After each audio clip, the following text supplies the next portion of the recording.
Olá, bom dia, boa tarde ou boa noite. Bem-vindos a mais um vídeo aqui do Watermath e aqui nós estamos falando mais sobre a avaliação. Como dito nos vídeos anteriores, nós aprendemos sobre os critérios de avaliação, o qual nós podemos dividir uma avaliação em etapas. E naquele vídeo nós falamos sobre três, que serão baseadas em elaboração do plano, execução do plano e se aquele aluno entendeu o assunto, para assim elaborar e executar o plano dele corretamente. E agora nós vamos ver um pouco mais sobre a avaliação na prática. Eu peguei uma questão aqui na internet, eu estava procurando e lá eu achei essa, que seria 12 dividido por 3 vezes 4 mais 2. E ele, no caso, o professor pediu para alguns alunos resolverem. E o aluno A pegou e primeiro multiplicou 3 vezes 4. E daí ele multiplicou essa conta e chegou ao resultado 12. Então ele fez 12 dividido por 12 mais o 2. E no final ficou com o resultado igual a 3. E já o aluno B, ele só respondeu 10. E então nós não tínhamos um acesso à linha de raciocínio dele.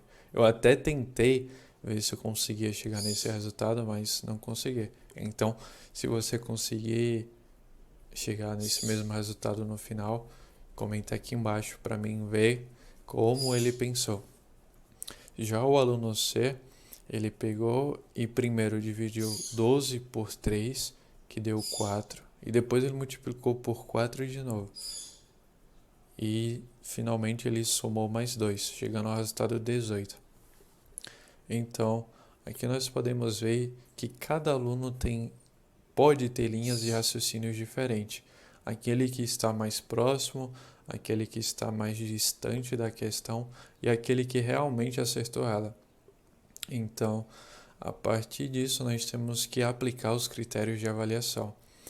Já começando pelo aluno que se distanciou mais, vamos falar sobre o aluno B, onde ele não explicou o cálculo que ele chegou, a maneira como ele chegou nesse resultado final.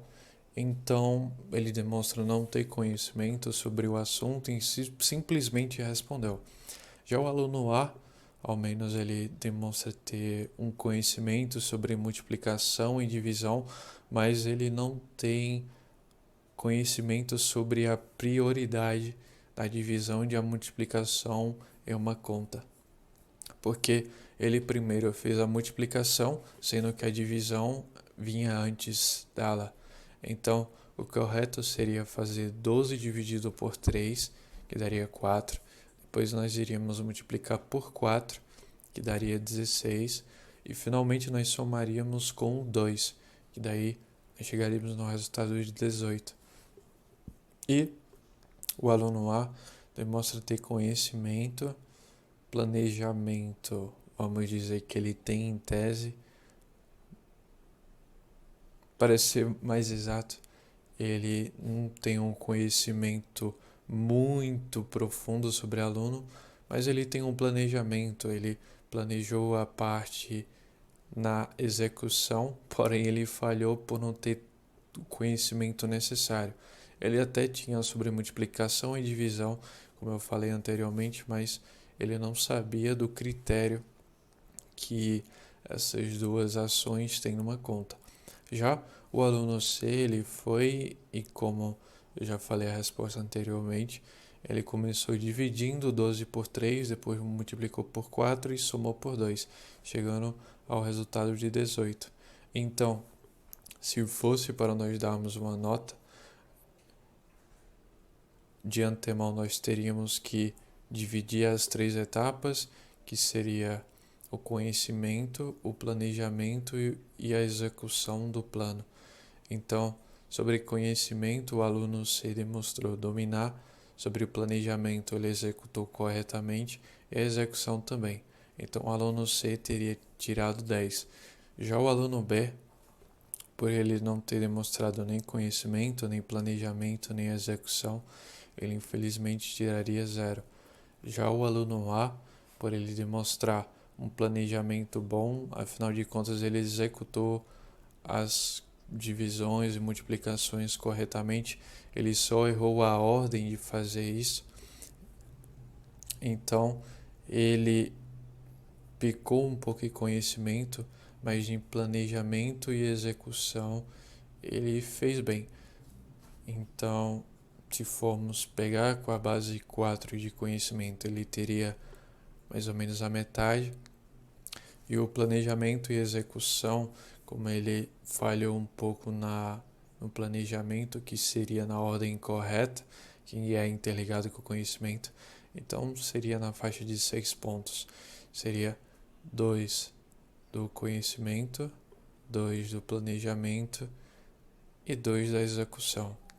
Então, tem muitos professores por aí que, mesmo o aluno A sabendo do conteúdo em si, mas pecando apenas no critério de ordem, teriam colocado 0, uma coisa que é errada. Então, esse foi mais um vídeo que falamos um pouco mais sobre a avaliação na prática. Sei que foram diversas informações quanto a maneiras de pensar dos alunos, onde chegaram a resultados diferentes, mas se você seguir aqueles critérios que eu falei, tendo como base as maneiras como o aluno planeja, executa e o conhecimento prévio do assunto, você vai ter uma base de como chegar ao resultado final. E esse aqui só foi um exemplo, é claro, você pode utilizar suas notas como eu falei. Então, espero ter sanado algumas dúvidas de vocês quanto a como é realmente isso na prática e muito obrigado pela participação em mais um vídeo. E qualquer dúvida é só colocar aqui embaixo e sugestão de melhoria também. Então, tenha um ótimo dia aí para vocês e tchau!